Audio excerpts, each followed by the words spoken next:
the Flee Red States Project, brought to you by Texas Pride Realty, brokered by Home Smart Stars. Today, we are talking a bit more about Flee Red States, but we're also talking to our friends here at Help Me Leave. We at Flee Red States, we are an educational group. We are trying to help people understand where they will be safer, hopefully, if the United States reverses a Obergefell v. Hodges, which is gay marriage, Lawrence v. Texas, which is the sodomy laws, or they just keep passing more heinous laws against our community. We've seen the gradual migration of the LGBTQ community out of red states, those who want to move. We are running the LGBTQworldmap.com site, which is now up to about 30,000 views, showing people where they could find who live in the United States or around the world, because we have resources in multiple countries. Also, where they should not live, because there are countries there being any of us is illegal. We also run the Flee Red States blog, which is keeping track of all the bills and the crimes that are happening against our community, and just different events going on in the community that are impacting us. But what I really want to talk about today is I'd love to talk to our friends here at Help Me Leave, and I'm going to let them introduce themselves. So, hi, I'm Charlotte. I am a British immigrant living in France, and I, with a number of other people, founded Help Me Leave a couple of months ago. We're a volunteer organisation, and our ambition is to give, well, at the moment, Americans and Americans in vulnerable groups the information that they need to help them understand whether getting out is an option, and if so, where they can go, where's going to be best suited for them. And I'll hand over to Jay. Hi, I'm Jay Poston. I started working with Charlotte. I think I saw her video a couple of days after she posted it with the idea to start Help Me Leave. And I kind of come in on the research and kind of direction and content side of things for Help Me Leave. I am a legal researcher. My family and I actually fled the States and currently in the Netherlands seeking asylum. We are a large family, and I myself am transgender, as well as being very politically active.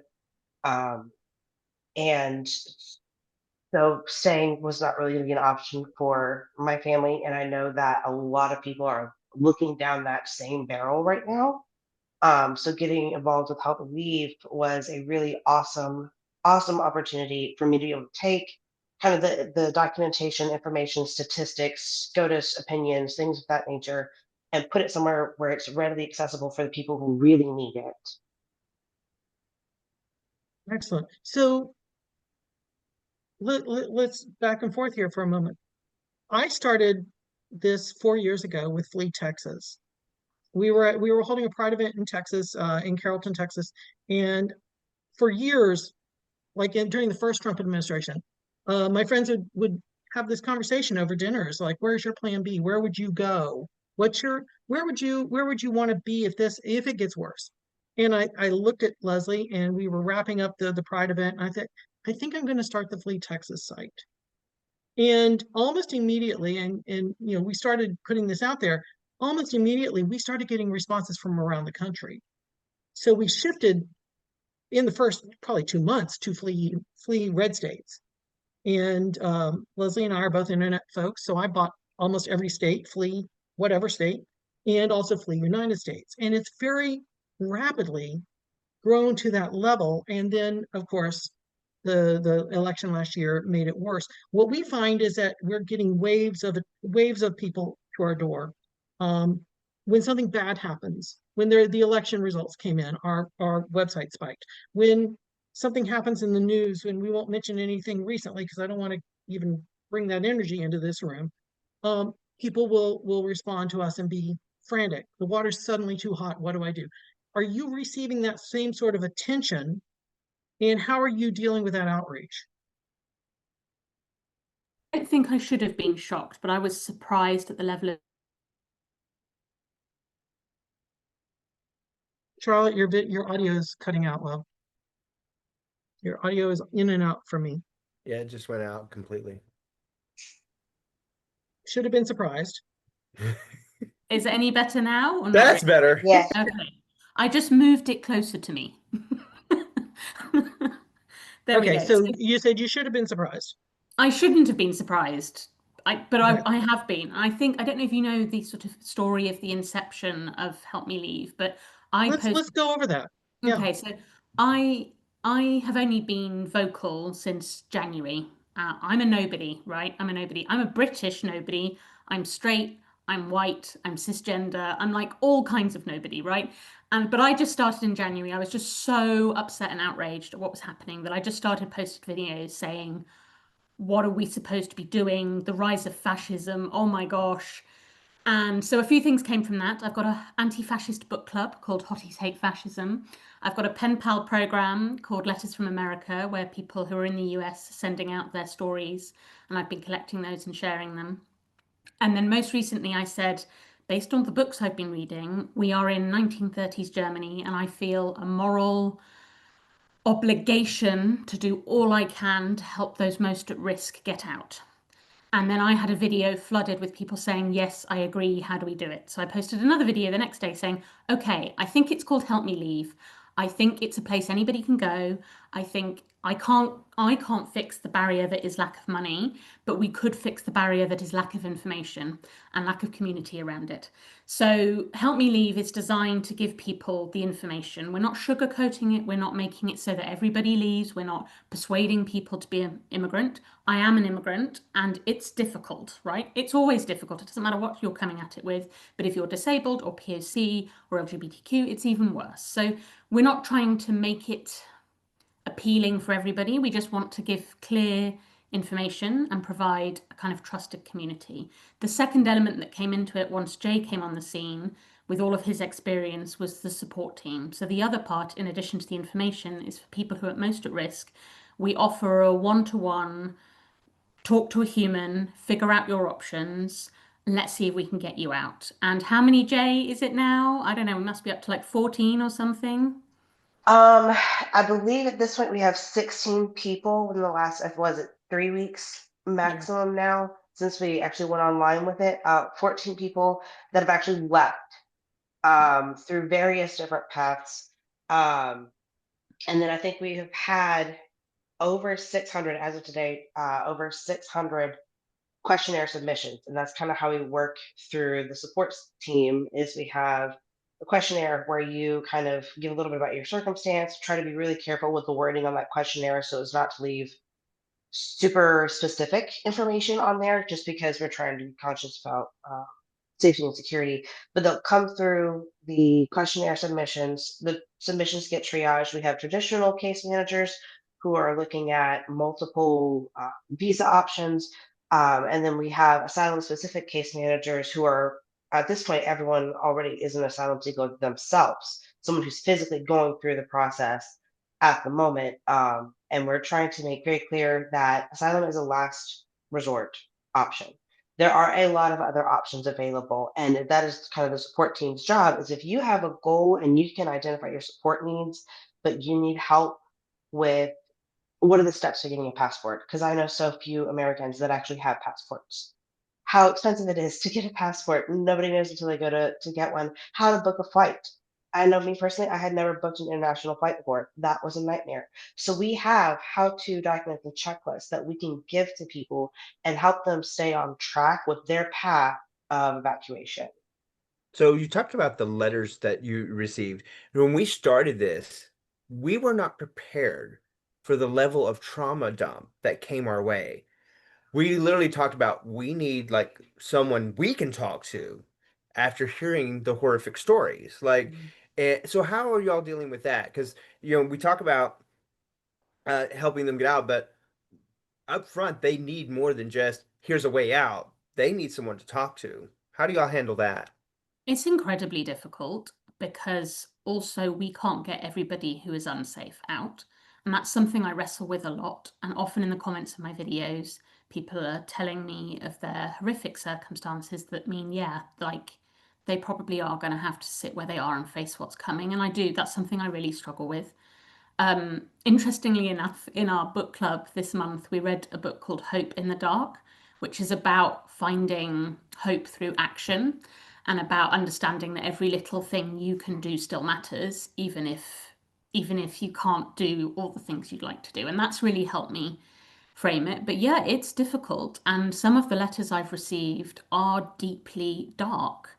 There's one lady who's written to me several times, and every time her letter arrives, I'm like, oh, well, thank heavens, because in her first letter, she told me she had an exit plan, a very severe and final exit plan for when things really escalated. So, yeah, it's difficult. I mean, I think Jay is probably on the pointiest end of it because his team are the ones that are dealing with the people who need the most help. So I don't know, Jay, if you've got a perspective on it, particularly as someone who's going through the process yourself. And that's for the asylum specific, because that's kind of where you have the least amount of resources, the most amount of risk. Um, you are facing extreme persecution, either socially or through the state, because the state is also not protecting people from social persecution at any point. It's not, you call the cops because you're getting attacked. The cops might join in on your assault. Like that's just reality for a lot of people right now. And most of us who are doing like the harder, more gruesome, urgent, in the moment, detailed kind of cases, um, we went through that ourselves in order to get to the point where we needed to leave. So there's uh, almost a sense of camaraderie that we are able to kind of uh, facilitate and kind of foster, and we can be with the, hey, I hear you, I understand, been there, done that. Let's breathe through this real quick, and let's talk about what we can do and where the action comes in, and that helps a lot of people. When certain things happened a few weeks ago, and again, I don't want to mention it because I don't want to drag that energy in. We had, um, I was in probably about 3 text threads with people in absolute abject panic. And one of them, I just said, pack your car and drive. If there's nothing else you can do, pack your car and drive. And what I find now that things have settled down for a couple of weeks, that person is still where they were, has not packed their car, has not really made it's kind of the analogy of the boiling water and the frog. At some point, the water is too hot and the frog will realize. And I keep telling people, don't wait to be on the last train out of Paris. Charlotte, your point exactly. We're living cabaret, the musical cabaret. We're literally in that moment of people waiting. And when there's a forced migration, people lose property, they lose wealth, and they lose their lives. If you look at any forced migration in history, those are the 3 things, not necessarily in that order.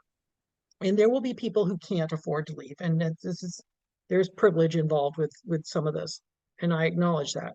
But we're a real estate company. We're not financially equipped to actually extricate people out of harm's way.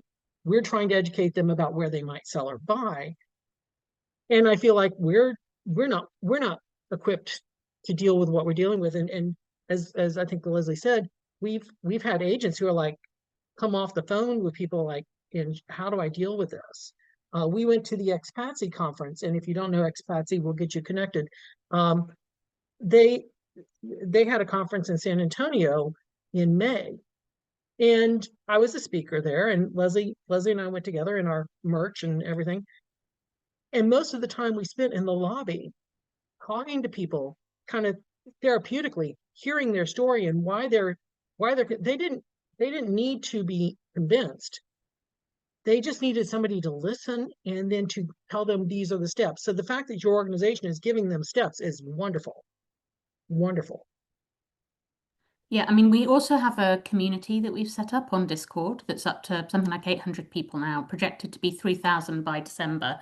And it's organized by lots of different groups. It's organized by destination country. So somebody's thinking about Ireland, they can go and talk to. We have a country lead, so somebody who's in the country who's been through it, but also lots of other people who are thinking about Ireland. They're sharing resources. But we also have kind of your starting group. So we've got a group for people who are over 60, because that presents a load of challenges. We've got people who are disabled. We've got groups that allow people to find a community that makes sense Right. for them and helps them come up with their plan. Because I think there are so many layers to getting ready to leave, and one of them is believing yourself and believing the instincts you've got that it's time to get out, because everything's designed to keep you where you are, to make you feel like you're panicking, all of that. But the reality is that actually you need to listen to that little voice that's saying, I think it's time to go. If for no other reason, and I went through this with people telling me, the exact same thing you're talking about. People will try to keep you in their comfort zone. Because if you can jump outside the line, then why don't they? But if they keep you inside the line, then they don't have to ever face that themselves. So there's that whole thing of, like, well, my grandpappy settled this farm back here. Great. That was great for them. That doesn't have to dictate everybody else in the lineage having to stay in this quadrant. I think to build on one of your other points as well about the parallels with the 1930s is one of the books we read again in my book club. It's featured a lot this year.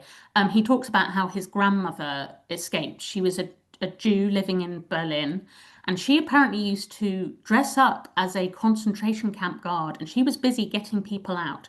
She'd go back to her home community and say, "This is serious. It's time to go. These are all the things that are happening behind closed doors," and her community didn't believe her. And I think we're just seeing similar things. People are trying to rationalize it and justify it, and oh, well, it'll never happen to me, or fake news, or any of the rest of it. And it is very hard to get through to people who are in that mindset. If I can jump off of that point, um, the amount of people coming out of Germany that were not believed about what was going on in Germany in the 30s was all of them, realistically. It wasn't until what was it, 37, I think, 1937 or 1938, when I believe it was actually the US that finally sent spies in and got actual photos of what was happening in those various locations. And that is when the people who were still trying to get out were finally kind of received without incredulity. And that's what a lot of Americans who are going the path that I'm going, that have been put in a position where asylum really is applicable and the necessary option. It's almost this incredulity of, what are you doing here? So part of one of our submissions that Help Me Leave is to uh, help kind of empower people on the international community to reach out to their representatives, because I wrote a report entitled No Longer Safe that was published by Sandra Kordakas and the LGBT Asylum Support Group out of the Netherlands. And I actually was able to accompany Sandra and present my report to some members of the Dutch Parliament, with the request of either removing or reinvestigating whether or not the US still qualifies to be on the safe country of origin list, or applying exceptions to vulnerable demographics coming out of the States. Leave it on the safe country list, but apply the exceptions for the targeted demographics. And that report has actually been picked up by people in Switzerland, Ireland, New Zealand, and South Africa, who are all propositioning their governments for the same goal of either providing exceptions so that the most at-risk demographics in the state can get out, or actually just investigating the US and whether or not it is still qualified to be on the safe country of origin list, because according to EU law as it stands, it doesn't. And that's what that report kind of definitively showed.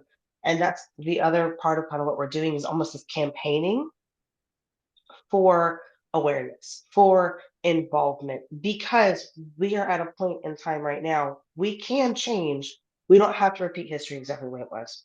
We can catch it a little bit earlier if we can get enough people to understand and to speak out now. And that's one of our, like I said, like almost submissions. Now, I've heard that some countries are issuing travel warnings to United States. Are those specifically, some of those specifically for LGBTQ people traveling to the United States? And if so, to me, that says you are aware, as a country, you are aware that there is a problem. Yeah, the Netherlands actually is one of those countries who did put out a total travel advisory, like a red flag travel advisory for their queer community about traveling to the States. And I think it was March of this year, um, which I thought was really hilarious, sitting in the refugee center as an American, seeing this notice go out, and I was like, oh, but it's like safe country still. Yeah, is that okay? There I think is. that's the point, though, is that a lot of countries are dealing with almost an equivalent of cognitive dissonance, in that there's parts of them that believe, that know what is happening, and then there are other parts that cannot acknowledge it because of the implications for their political relationships. And then there are other countries like the UK that are just like heading gung-ho straight down the same path. But it is a real issue. And I think we were talking about this earlier, Jay and I, that there's a cleverness in the way that the Netherlands are trying to deal with this, which is that they'll keep the US on the safe country list, but they'll apply the exceptions. So it means they'll give people an exit route without creating a sort of international hoo-ha. And I'm hoping that that example will give other countries the confidence that they can do the same, that they can give people safe routes without coming into conflict with the US. Time will tell, though. I So, want to jump in here yeah, go ahead, real Kimber. quick. And so whenever y'all are seeing people that, first off, the work that y'all are doing is amazing. Thank y'all for that. And to be able to share this space is beautiful. Where are y'all seeing people kind of like the region of the United States fleeing from? Like what areas? You don't have to give me states, you could just regions. And then where are people kind of trying to lean towards? And what maybe the misconceptions, like if someone's like, I think I want to do asylum in France, but maybe there's more hurdles that are there that we don't realize. So for just could you repeat the first part of your question? You said where? Where all in the States? Everywhere. The whole country. I'm actually not seeing a higher concentration of like the Southern Bible Belt. It's almost equitably the entire country from east to west coast, people reaching out, terrified. As far as asylum goes, because of the safe country list, and one of the reasons we're attacking the safe country list from a political standpoint is because a lot of countries will do a very abbreviated process if you are from a safe country of origin. And that can be anywhere from a couple of days to a couple of weeks of a process with a really high kickback rate. There are very few countries that allow for stay in country during process. There are very few countries that have judicial review of appeals processes versus it being a third party organization. Um, and then there are some countries that are put like just not, from what we are hearing from people who are actively trying to go across like the land border into Canada, being turned away, refused even the opportunity to apply. Again, there's something like confirmed on that, but I am telling you, most of the stories that I'm hearing is I tried and they wouldn't let me in at the land border. So making sure that the information that we have available is very accurate, very up to date, and that people are very, very aware of the risks that they are taking if they choose to go the asylum path. The risk has got to, or the reward has to outweigh the risks, right? Because even in the countries that do have an excellent process for applying exceptions, things of that nature, there is still a chance of a risk of rejection and return. What you are looking at in your known reality has got to be worse than anything possible out of your conceptualized potential reality. And we are finding that a lot of people are hitting that point where like, yeah, absolutely. I don't care what happens as long as it's not what I'm looking at right now. when we see the news and there's an event and the immediately gut reaction is that the person who caused the event has to be gay or trans. Before we have any knowledge of who actually caused the event, it's immediately laid at the feet of the left, and a gay and trans person must have done this, gay or trans, sorry. And then 2 or 3 days later, we find out that that's not the case, and it's the usual suspect. And I'm talking a little bit in code here, but to vilify our community and the members of our community, either in an effort to schism our community apart from each other or to just put us all onto the bad side, it's not stopping. This is their MO over several incidents that have happened. And I've said this before. I wish somebody could show me on the map where I'm wrong. Show me on the graph where I got this wrong, and I'll shut up. But for the last 4 or 5 years, nobody's been able to explain it to me where I'm wrong.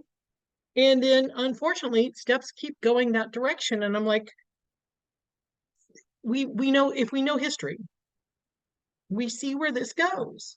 And why can't, I think Charlotte was saying, the cognitive dissonance, why can't people wake up and see this? Probably because it would break their reality. It's really interesting. Jay and I, again, have been talking about this a lot, that they're desperate for something to be the inciting event. And they are constantly trying it with everything. They're trying it with everything. And even when the event actually isn't what they say it is, they're carrying on anyway.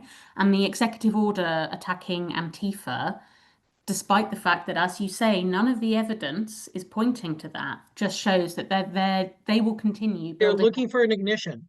They are, exactly. And so far, the community have not given that to them, despite immense provocation. It's never been, as you say, it's always been a certain type of person and never the one they want to pin it on. Right. And I'm trying to be Well, vague in that. So thank you for being vague with it. Kimber. so, and two, I think people are terrified of being labeled othered because they would then have to realize that they are no different or better than anyone else. And like Bob was saying, the shattering of their reality. It's easier for them to live and, you know, not have their beliefs or, you know, how they grew up, their ideologies challenged. And when you do challenge them, they react out of fear because they don't know how to question those things. And the way that they have treated people that have been labeled others, they are terrified of being treated that same way.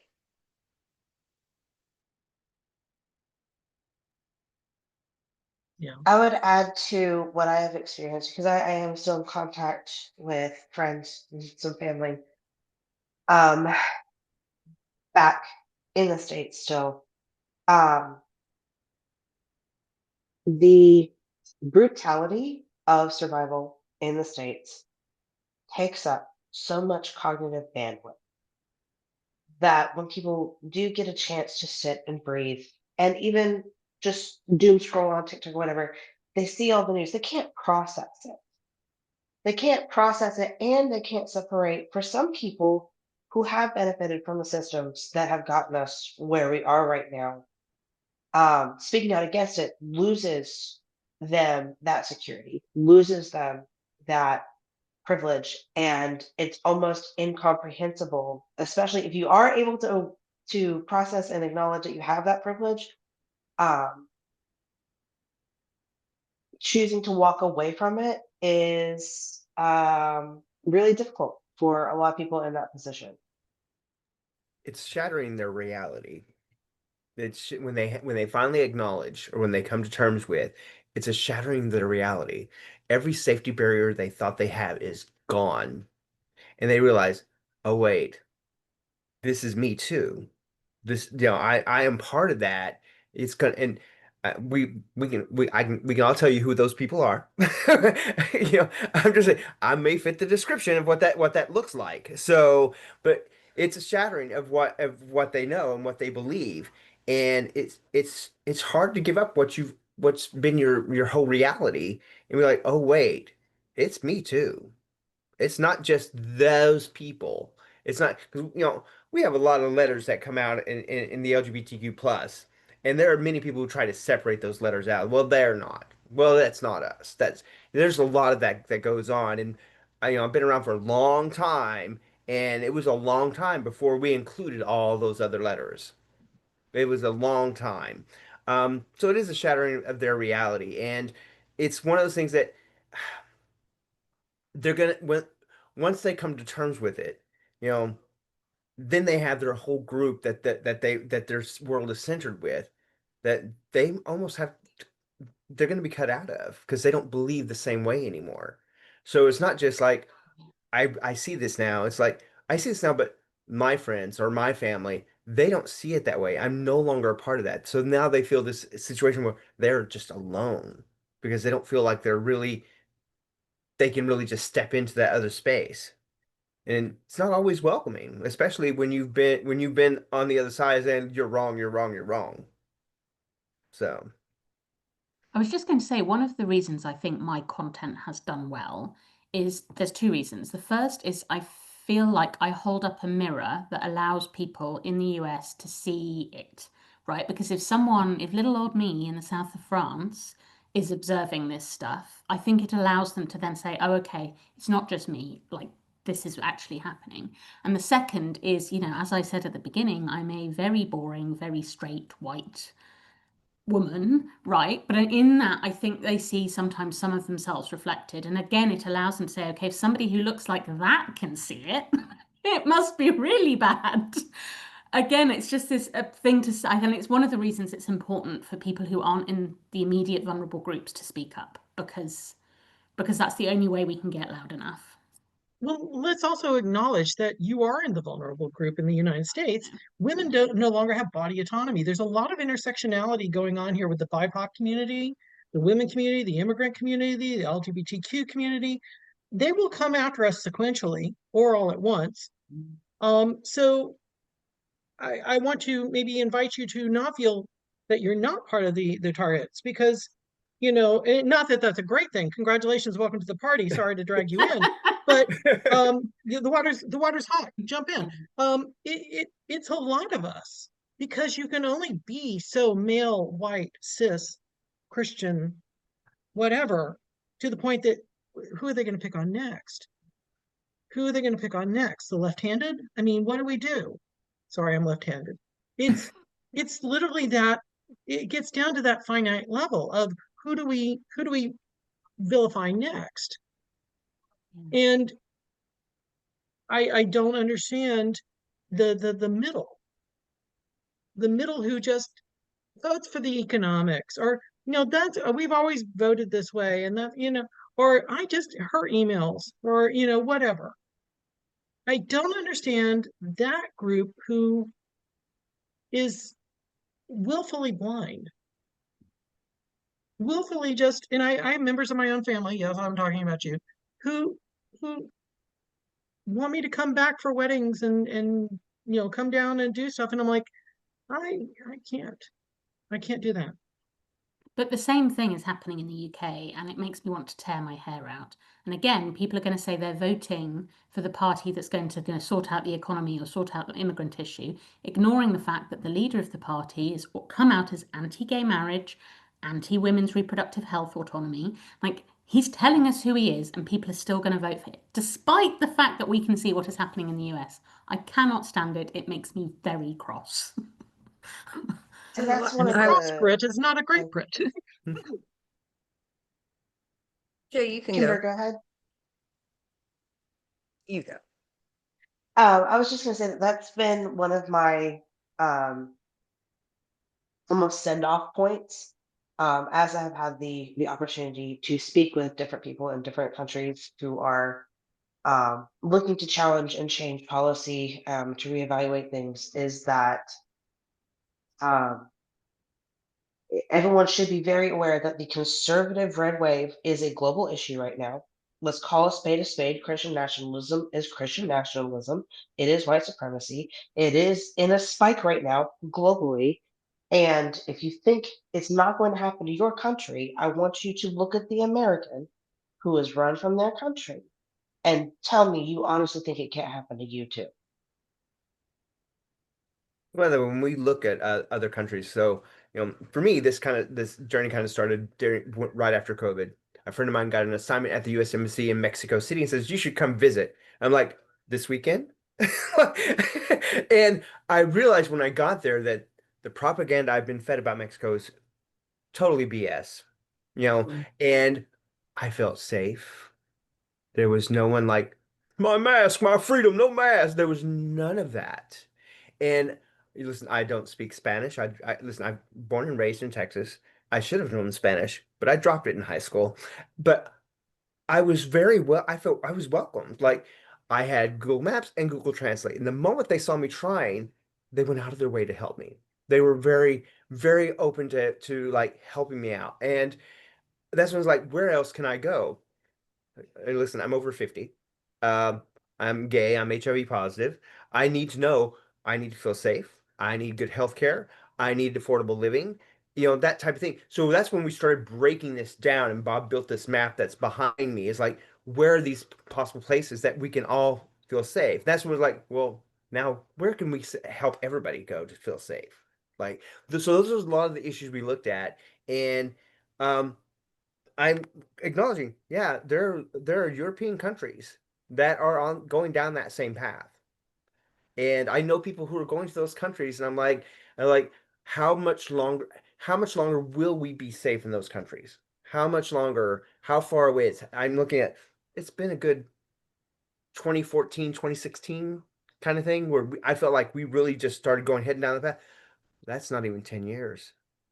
How many years, if you move to one of these safer countries that are going down this path, how many years do you have left? So that is my worry. How many years do we have left in those other countries we currently would feel safe in? That was So kind of, oh, sorry, Kimber, go ahead. no, because I really feel free to respond to Leslie's question or statement as well, but I do want to know more because I'm on y'all's website, helpmeleave.us, looking at the options. This has only been going on about 3 weeks, correct? Okay, so y'all have already been able to help about 14 people be able to leave. What is that like? How quick does that process happen for y'all? If y'all have already been able to help that many people flee, is that they reached out and then within 24 hours they're like on a plane or on a train, or maybe it's going to take them 3 weeks before they can get out. What does that look like? It's probably worth clarifying. We have helped 14 people through the support team, which when they've spoken to somebody, we've got no idea how many people have looked at the information and made a decision off the back of it. We had 10,000 visitors in the first 2 weeks, I want to say, which is pretty impressive given we had zero marketing budget. But yeah, so it's the support team. So they come into Jay and Jay's team, and he then works with them on an exit plan. And I guess it's also fair to say, Jay, isn't it, that people who are emotionally ready to leave get bumped up the list in terms of offering support. So if somebody's like, I don't even know if I can go, then you're like, okay, well, you might need to figure that bit out. Yeah. And that has been for what we found on the support team. That has been the most of it is that they just needed that last external affirmation that they weren't off their rocker, that shit really was as bad as it felt, as they had already experienced. Some people were able to get approved really quickly, or there's a lot of countries that you can go to that you don't have to have a visa declared for 90 days, and it's just a matter of getting them out of the border so they can start the applying process somewhere else. So it's just the people who have been able to either make the resources happen and just needed that support and actually step by step planning out everything that needed to happen for them to be able to leave, or people who were experiencing enough harm, is how I'm going to kind of phrase that. They were actually experiencing enough harm that we were able to work with them to get finances in order, and get them on a plane, basically. Because that's what the asylum team kind of works with, is people who just need a plane ticket. They just need to get out of the borders. On the other side of that, the more traditional paths, that we have a time frame of 3+ months that you can work with for applications, for prepping, for selling things. For we have like the evacuation side of the support team, and then the longer term side of the support team, for people who are less currently at risk. And so that has been the happenstance so far in that time frame, is that uh, either able to figure out or already had the financial assets available, or were able to make that happen.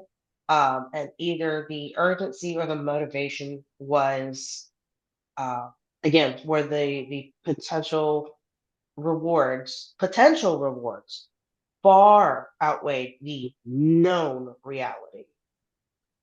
So we talk about, I always tell people it's very difficult to leave, but it's easier than you think. It is easier than you think. There are lots of options for people out there. Like, there are many countries that are good for the LGBTQ plus community that are safe havens that just speaking English, you can become an English teacher. You don't have to necessarily have a degree for that. And there are lots of countries that are offering opportunities. And by the way, if I'm not mistaken, the Netherlands, you can go to the Netherlands and work at a shop. They're looking for people to do all kinds of things. You don't have to be that high skill person to get out. You just have to have the wherewithal and be like, I can do this. And if you have just a little bit, like, what was it? Digital nomad visas are a big thing. So, Spain and Portugal, great for digital nomad visas. For Spain, especially, you can just go to Spain on vacation and apply. And there's 2 week turnaround. And if they don't respond, you're good. I think it's 3 years. Like, if they just don't respond. So go during the season when they're not at work. Like, literally, that's the suggestion someone gave me, is like, go in August. You probably won't get a response. If you don't get a response, they automatically give you that 3 years. So there are lots of opportunities for people to get out there and do it. And it is hard, but it's easier than you think. So I always tell people, find where you want to go. Don't be afraid of the language barrier. You'll figure it out. And you don't be afraid. And by the way, most larger European countries that speak English as a second language. Most of them speak multiple languages. It's Americans who lack that knowledge to speak a second language, because we're not. That's something that wasn't pushed growing up. Like, we were not pushed in that. We're just now getting to the point where a lot of my friends with children, they're taking Mandarin, they're taking French. They're learning these other languages. So it's hard, but it's easier than you think. And just getting that knowledge out there is like, here's some opportunities for you. Here's some other ways to do it. You don't have to have all this money behind you. You don't have to, you don't have to have this large, I guess, how am I going to get my stuff other? Leave your stuff. Get rid of it. To ship it over is going to be horribly expensive anyway. But I literally know a girl right now. She's just hopping from European country to European country. She's staying the limit, and she's like, I'm a digital nomad. She literally makes about I think it's like $1,300 a month. Is not a lot of money in the United States, but she's found a way to make it work for her. She's not making a lot of money. So there are opportunities out there. You don't have to have that high skill to get a job over there, but finding out where those opportunities are is not easy unless you know where to search. And we're still learning. And there's so much misinformation, and I see it in my comments all the time. I haven't got a college degree. I can't move abroad. I haven't, I have autism. They won't let me in the country. And obviously, every country has a right to, it sets its borders and visas and all the rest of it. And yeah, in some countries, maybe that's an issue, but they're ready to cut off the whole world because they heard about one thing. And so I think one of the things we want to combat is that misinformation around, disability, whether that's physical disability or other stuff that you've got going on, around income levels. That's the other thing. Like, I've met people who've made it to Colombia and Panama on their social security. Like, lots of things are possible if you're creative and you're willing to leave things behind. I had one guy in my comments who was like, it'll cost me $100,000 to get to wherever. I was like, what are you even looking at? And he's like, well, me and my wife need a minimum of X job. So you're approaching this all wrong. You're approaching it all wrong. Like, in France, where I live, a lot of people around here earn almost nothing, right? But they earn enough. And then there's this amazing social safety net that allows them to still live a really good life. You can't bring American expectations of income and all the rest of it into another context. Yeah. I've been telling people you have to just kind of abandon all of your previously educated and ingrained metrics. I stopped trying to convert from Fahrenheit to Celsius and back. I just know what 4 degrees feels like now in Celsius. I don't care what it is Fahrenheit. Leave it alone. As my family and I were in the last few weeks, I mean, throwing things out, donating, burning whatever's left, basically. There was a quote that I had read somewhere, and I cannot remember where it came from. But it said, "Of course it hurts. Your new life will cost you your old one." And that phrase gave me so much peace and closure, because that's exactly what I was doing. I was paying for my new life with my old one, and I was okay with that. That's a very apt saying. You have to give up something to get what you need. And that's hard for people. And it's maybe a little traumatic for them. This isn't like going on vacation. You're leaving for a reason. And that inner voice has to be there saying, yes, this is a reason you need to go. It's a Now, safety. It's a safety and thing. you can be happy when you get to the other side. Yeah. You can be happy um, and be embraced and be cared for and be nurtured in a way that you're not used to, because the trauma of where you're living has taught you that you will never be loved and embraced. I think it's also worth acknowledging that the choice to stay is very valid, right?